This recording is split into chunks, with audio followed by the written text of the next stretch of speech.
Exodus 3, 1-8. Now Moses was tending to the flock of Jethro, his father-in-law, the priest of Midian, and he led the flock to the far side of the wilderness and came to Horeb, the mountain of God. There the angel of the Lord appeared to him in flames of fire within a bush. Moses saw that the bush was on fire. It did not burn up. So Moses thought, I will go over to see this strange sight, why the bush does not burn up.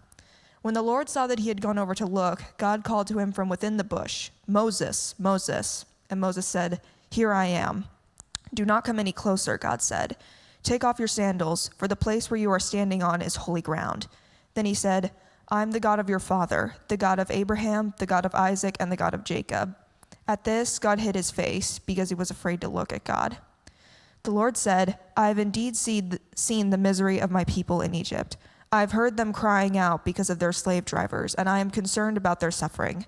So I have come down to rescue them from the hand of the Egyptians and to bring them up out of that land into a good and spacious land, a land flowing with milk and honey, the home of the Canaanites, the Hittites, Amorites, Perizzites, Hivites, and Jebusites.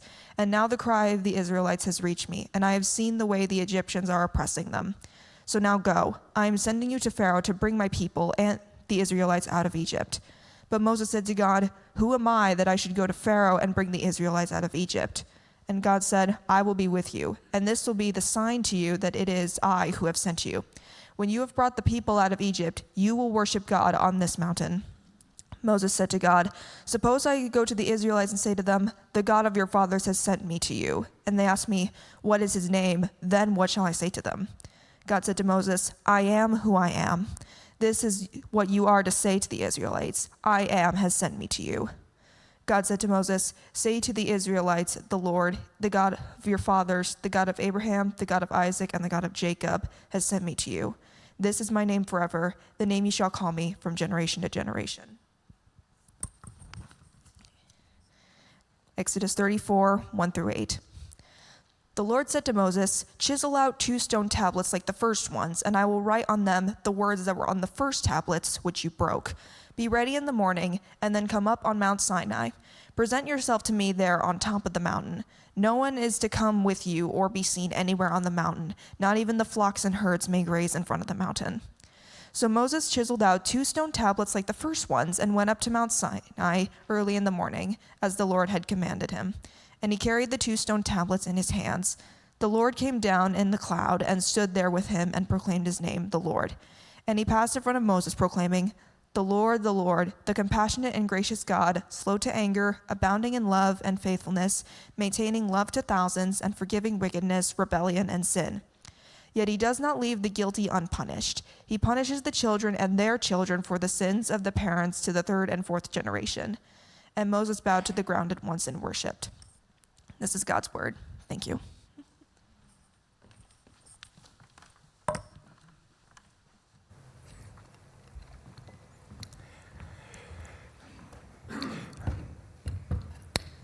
You know, God only helps those who help themselves.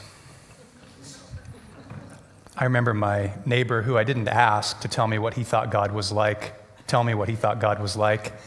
And I remember going, I haven't read that proverb before. Where is that? God only helps those who help themselves. Or another time when, again, I didn't ask, but sometimes, when my cover's blown and people find out that I'm a pastor, they feel like they need to tell me what God is like, even though I haven't taken the liberty to tell them what I think God is like. And they say, God is love, and he loves everyone, and he's not against or opposed to anyone. And I said, well, boy, how do you speak against that? Or the clever phrase that a lot of us use, and I'm sure we've all probably, maybe a lot of us have used, and we hear it all the time, is, I would never worship a God who, fill in the blank, right? I would never worship a God who just sends people to hell. That's what the Bible says. He just randomly you, and you, off you go. Or I would never worship a God who opposes this or opposes that. And, it's amazing because a lot of times when people say that, my return line is, well, I'm so thankful neither of us worship that God, because I don't worship that God either, depending on the nature of the phrase. Or the other one that I really like is, God always, he always what? He always does this, he always thinks that. The other one is, God is love. I mentioned that one. God is love. And what I find with each of those statements, and there's a couple of just observations. One of them is whenever God comes up, whether you've brought him up or somebody else has brought him up or it up, depending on their background, is in our culture, you have to wade through so much, even just to get to a place where you can actually just talk about God. There's so many weeds you have to wade through. There's so many assumptions you almost have to go, okay, so what do you mean by that? And you have to almost do 2 to 3 days worth of work before you can actually get to the place where you're actually talking about God, and you've waded through to where it's a safe conversation. The other assumption that I find, that I notice, is that when you talk about God, or when somebody else is talking about God, we tend to talk about a God of our own making. We tend to move toward an image of God that we have made. Right? Brennan Manning once said that God made man in his own image, and man gladly returned the favor. Right? We tend to gravitate toward a God that would never go against us. He would never speak against us. He would never oppose us in whatever way we would like. Right? It's a God of our own making. It's a God of our own image. It's a God of our mindset, our imagination. So there's a sense in which we have to wade through so much before we can even have a real clear conversation. And if we actually, as we're wading through those assumptions, what we're doing is we're wading through all the different pictures, all the different things that from the outset we have said, this is what God is like. And we've never asked the question, what is God like? And who really has the first word on that? And who has the last word on that, on what God is like, who God is like? And friends, as Christians, you know what we say, who has the first word and the last word about who God is like and what God is like? We say God does. God has the first word and the last word on who God is like and what God is like. And so what we're going to do for the next several weeks, as Ada read from Exodus 34 and then Exodus 3, Exodus gives us this pretty much head-on run into the character and the nature of God. At Exodus 34 paints this broad sort of a brushstroke. These broad brushstroke, these 5 themes that, as we're going to talk about, really are the John 3:16 of the Old Testament, right? It's the passage that hundreds and hundreds of times it's referred to or alluded to. This passage, this is the heartbeat, this is the core. Whenever somebody looks back and defines what they think God is like, they go right here to Exodus 34. This is what God is like, and God has told us what God is like, and it's an incredibly rich character sketch. It's not everything, but it's the main stuff. It's the main stuff that we need to know about who God, what God is like. But that's not where God starts. God doesn't start by painting a character sketch. He actually starts where any of us would start when we introduce ourselves to somebody. Where do we start? We don't say, hi, I'm friendly and kind, and I don't like this and I don't like that. No, we don't start there. What do we say? We say, hi, my name is. And that's what God does. God starts with a question from Moses, and he introduces himself. And that's an incredible thing for God to introduce himself, for God to tell Moses, this is my name, to let Moses in on that, to let the people of Israel in on that, to let us in on that. And the thing that's fascinating about Exodus 3 is God's name is actually an answer to the question, what is God like? Now, if you look at Exodus 3, where it says, suppose I go to Israel, and they say, what is his name? I don't have any real solid scholarly background on this, but I don't think Moses is just asking for Israel's sake. I think he wants some clarity. Like when I go to your people and they go, what's his name? He wants to know the name. Who in the world is sending me? In the original language, it's a little obscure in our translations, but in the original language, it's not necessarily what is your name so that I can tell them. The way the arrangement works in Hebrew, it's actually what are you like? because these people have been in slavery for 400 years. And when I say God has come to rescue you, they're like, what kind of God is this? Is he strong? Is he powerful? Is he able? I mean, we've been in chains for 400 years. Does he even see us? Does he care? The question is not, what do we call him? The question in the Hebrew is actually, God? What God? What's he like? What's he like? A lot of times we've gotten used to, naming our children. We're looking for maybe names that are popular, or we go into obscure names because they're not popular and we spell maybe a normal name, but we put Y's and Z's and X's in there to make it, just look different, sound different, but it really doesn't have a window into somebody's character. But not so in the ancient world. Names in the ancient world often were markers for your future, your destiny, your character, your lot in life. You don't just name somebody something because you like the sound of it. You name somebody because their name means something. It has a trajectory for them. It tells you, it lets you get a sense for, it's a window into who they are, their station in life, their identity. So when God gives his name to his people, it's not just, he doesn't just pick something, he's actually giving us this incredibly rich nugget of who he is. And really he's answering the question, what am I like? I'm going to give you something, Moses, to take back to these people that have been slaves for 5-6 generations to really show you and show them what I'm like. And so you're actually going to get to learn your first Hebrew word today. If you don't know any Hebrew, you're going to learn one. So I want to actually ask you to get out your bulletin if you've got one. And in the weekly, there's a little place where you get to trace with me. You're getting preschool with me today. So go ahead, it's inside the bulletin in the right. You're going to learn God's name. And you're actually going to get to learn how to write it. You see where it says trace with me, right? Trace along. You guys finding it? The amazing thing about this passage is when Moses says, I want to know your name, because the people are going to want to know, they're going to want to know not necessarily just your name, but they're going to want to know what you're like. What do I tell them? And God actually gives Moses a sentence. Right? Do you give somebody a sentence when you just give them a word? But God's name is so rich, and there's so much in it that you can't just pack it in a word. He packs it in a word later to summarize it, but he actually gives them a sentence. And so in Hebrew, the sentence is this.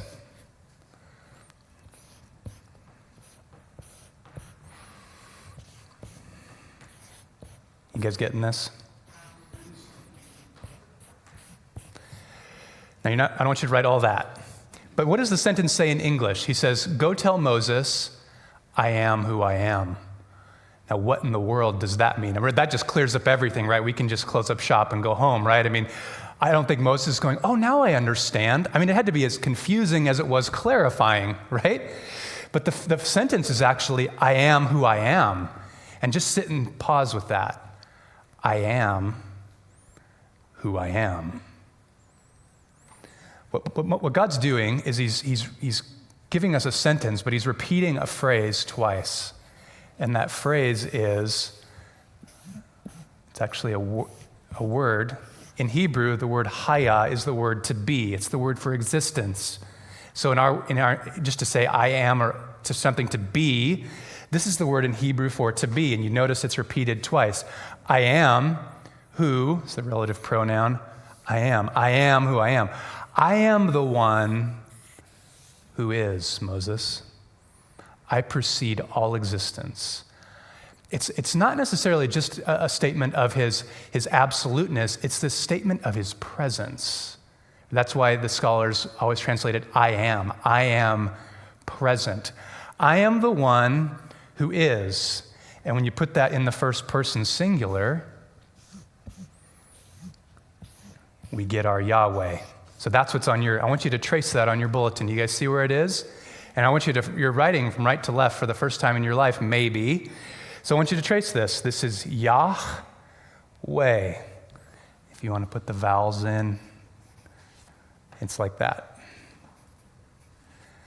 So Yod, He, Vad, He. Yahweh. That's God's name. I am who I am, Moses. Where's my Bible? I am the one who is.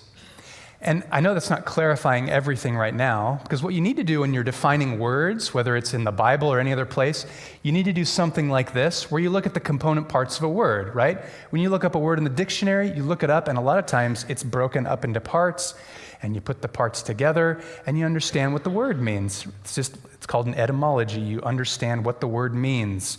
But that doesn't give us everything. Because just I am who I am, what does that even mean? You have to define words not just in their component parts, but you have to define them in their context, right? You use words in context. And the book of Exodus is the great book of God's presence. Until this time, God's presence has not really been palpable since the Garden of Eden. It's come in little spurts, but never in kind of a personal sort of way. And in the book of Exodus, God's presence is breaking back in. He's broken in the burning bush, and by the end of the book of Exodus, he's going to fill the tabernacle with his glory to go about with his people. The book of Exodus is the book of presence. And so when God says, I am who I am, what he's saying is not just I am the one who is, which he is saying. What he's saying is I am with you. Did you see it? Did you hear it in the call of Moses? He said, how will I know? He says, I'll be with you. So when he says, I am who I am, and we translate that into Yahweh, the I am, he just breaks that down. Just go tell him the I am sent you. Go tell him that the I am is with you. In the book of Exodus, what that means is the one who will be with you will be with you. I'm with you. It's kind of a little bit of a different rendering from another Hebrew word you probably didn't know you knew, which was Emmanuel, God with us. I will be with you, Moses. Now, why does Israel need to know that God's with them? No small reason. Just the fact that Moses is going to go up to the most powerful person in the entire world, stand toe-to-toe with him, and say, yeah, Pharaoh, these people, these hundreds of thousands, potentially millions of people, they're no longer yours. In fact, God has called me, little old me, you might not remember, I'm Moses, I'm the guy who murdered the guy and then ran into the desert, long lost, great stepson, I'm back, and I'm here, and God says, you built your kingdom on the backs of these people long enough, it's been very, very nice for you to have this workforce, but God says no more. No more of them building your pyramids, no more of them building your kingdom, no more of you just having them do the work that maybe you should be doing and your people. They've got to go. They're going out into the desert to worship this God, not you. And so, you can imagine why Moses is a little hesitant. I'm going to go up to him and say, and I've got nothing to go on. I'm going to go up and say, a God he's going to say, go and bring the people out from slavery. And when they bring them out from slavery, having had 10 plagues completely wipe out the kingdom, and he takes them to the Red Sea, and they're up against the Red Sea, and Moses has changed his mind again, and he's got all of his chariots and forces coming down on Israel. God's going to part the Red Sea, and he's going to lead Israel through the Red Sea, and he's going to dash all of the Egyptian army.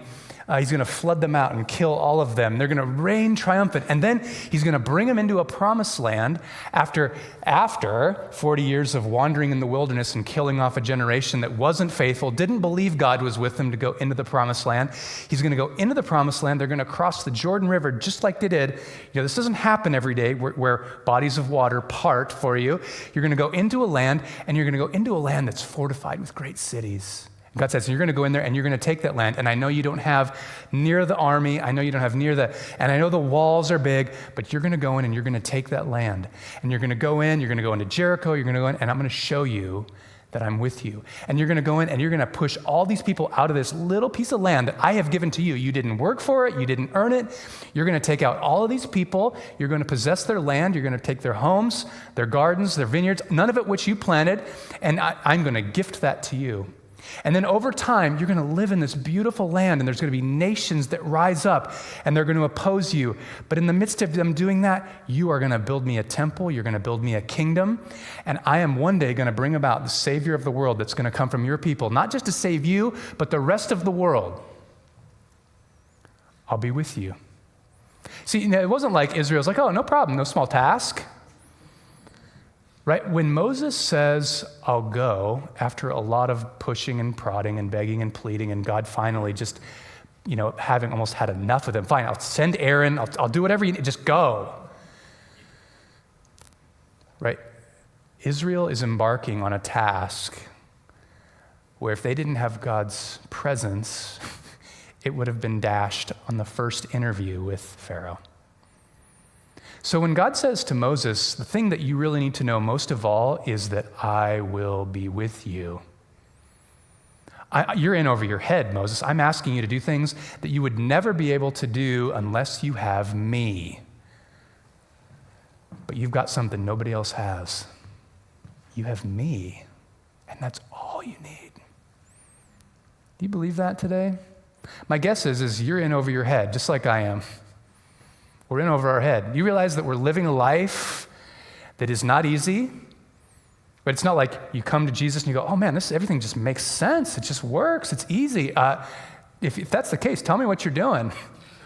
Okay? You and I are in over our head. When you partner up with God, you partner up with somebody who's on a quest. You partner up with somebody who's got plans. You partner with somebody who's got a worldwide mission. And Moses couldn't have had any idea what he was saying when he said, okay, I'll go do it. He was in over his head, but he knew, I need you to be with me. And in fact, when you read Exodus 34, as we'll do over the next several weeks, even right after Exodus 34, Moses pleads with God. He says, look, if you won't go with us, don't send us. I don't want to go if you're not going. And over again, if we're going to go, please just promise us that you're going to go with us. And God says, I'm going to be with you. I am not just the God who is, but I am with you. I'm with you. Friends, you need to remember, and I need to remember, that God is with us. And I know at times it's so easy to forget that. Because you feel like, am I alone here? I mean, everything seems to be falling apart sometimes. I mean, I remember one of my good friends once says, life doesn't throw you one thing at a time. Sometimes it just throws the kitchen sink at you. It doesn't just give you one thing, and then when I'm done with that, it'll throw me another thing. It throws you sometimes everything at once. And you're not going to get through it unless you have the one who is with you. God says, go tell them, I am the one who will be with you. But as you read through the Exodus story and through the story of Israel, if you read through our story, right, as God's people, the church, we find that the reason God gave the name, the reason that he lets them into this incredibly rich truth, this incredibly rich secret, was not just so they would possess the name for their own purposes, it was so they could possess the name for God's purposes. All that stuff that I just rattled off to you, that was not something that Israel had in mind. God was gifting them with all these things they would have never dreamt of, never asked for. They would have been out of their wildest imaginations. He's taking a people that are in slavery. He's going to give them a land. He's taking them from being in bondage to being free. He's taking them from being in terrible position to an incredibly great position. He's going to use them to bring about the Savior of the world. I mean, he's bringing them into a position, a place where they're going to be a part of something that's way bigger than they could ever imagine. And it's nothing to do with something they could have dreamt up. See, he gives his name to his people for his purposes. I didn't read this in any Old Testament journal, and I might be heretical at this point, I don't know. But when you read throughout the Bible, what you see time and time again is God gives his name to his people. It's an incredible gift, it's an incredible treasure, but it's to be remembered that this treasured gift, this knowing the name, is to remember we are God's people and we exist for his purposes. We were in slavery. There was no way out. Who broke us free? Who got us out of chains? Who gave us freedom through the Red Sea? Who got us into the land? Who gave us the law? Who? It's all a huge gift of grace. And so whenever they see the name, whenever they hear the name, whenever they say the name, it's to remember God's name means I will be with you for your good, but for my purposes. How many of you know the third commandment on those tablets that Moses had to recarve after he broke the first? Did anybody chuckle at that? I go, Moses did have a temper problem, right? He broke them. God reestablishes the 10 commandments. What's the third commandment?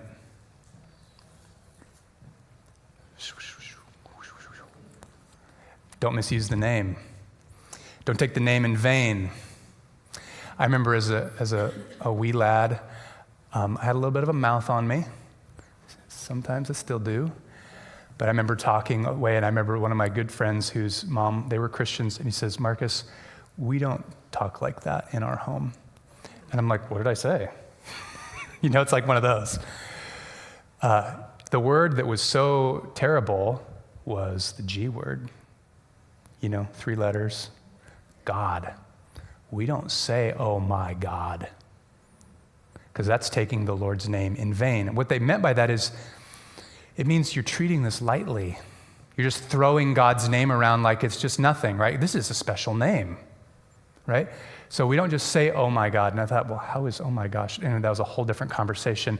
But it was, no, we don't say that name because in our house, that name is really special. And that's maybe the upper layer of what it means to take God's name in vain, is to just throw it around, use it, whatever. Oh my God, oh my God. Or Jesus is like more of a cuss word than just a sacred word, right? These names, these words matter, right? They're not just expletives. And so it was interesting for me to kind of come, I wasn't a believer yet, but to go, man, I use that word a lot. It's just another word. And God is saying, this is not just another word. This is the remembrance of the fact that I am with you and you are a direct result of my grace. Everything you have is because of me. And he's not holding that over like a heavy hand. He's just saying, everything you have, everything you are, I've given you. And so my name is not just like any other name. It's to treat it lightly. It's just to throw it around. But a deeper layer of using the name in vain is to actually use the name like it's a tool.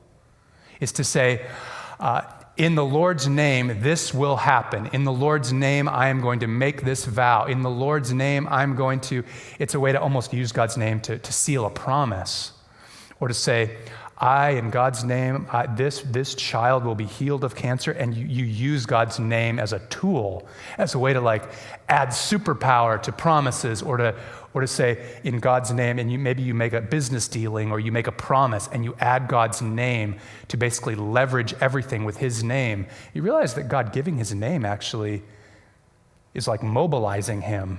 He's actually making himself available to people to be used. He's saying, I am here and I'm here for you and I want to bless you and I want to, but that can go bad really fast.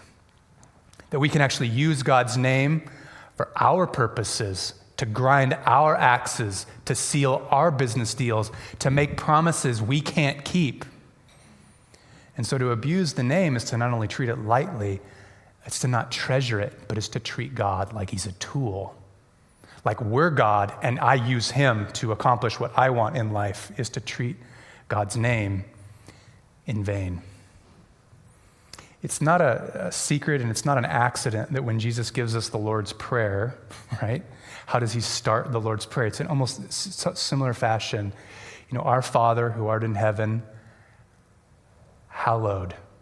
It doesn't mean don't use the name. It just means this name is unlike any other name. It means this Father is not just a cuddly dad. It's a reverential, respectful, on Father's Day, it's my dad. My dad is somebody, man, I can come to and he will sweep me up. But boy, he's my dad. Like, he's God. Haddon Robinson, preacher on the East Coast, once said that what Jesus is trying to do there in the prayer is he's saying, whenever we as God's people take the name and we name God as Father, what we're saying to God the Father is say, may you always be God to me. May you always be God to me and not anything less, not a tool, not something to be taken lightly. Oh, Dad, go out and just run some of my errands. And can you take care of that? And can you take care of that? And can you take care of that? It's to prevent God's people who have this immense privilege to have the name, I am who I am. Just tell them the I am, the one who is present, the one who is here with you, the one who is fighting for you, the one who is securing all of this for you. He's given us the name for our good, but oh, my friends, for his kingdom, for his glory, for his purposes. It's to be treasured. God's not a tool. How do you know when you've gone from treasuring the name to making it a tool?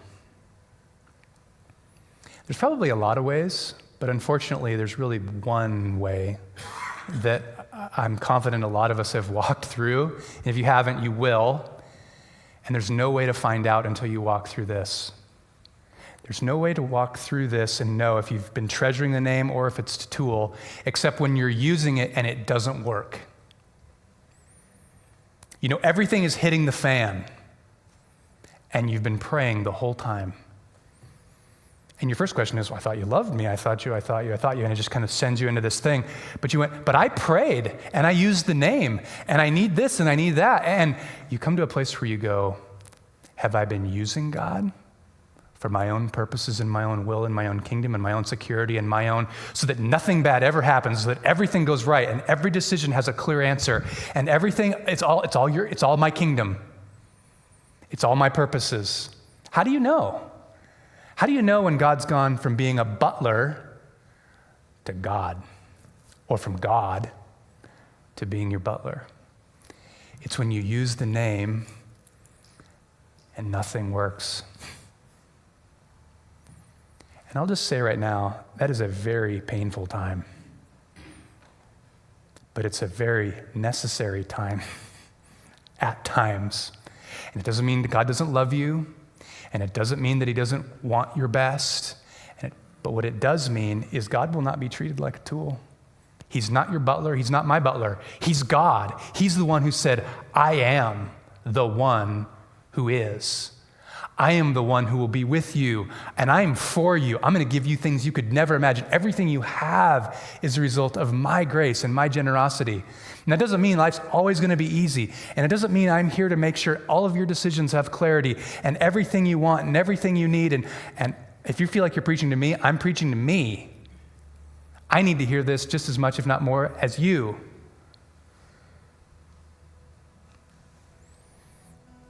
When God gives his name, it's to reveal that he is with us as his people, but it's for his purposes. And what a privilege. I mean, what a privilege. God is saving the world through people like us. Like us.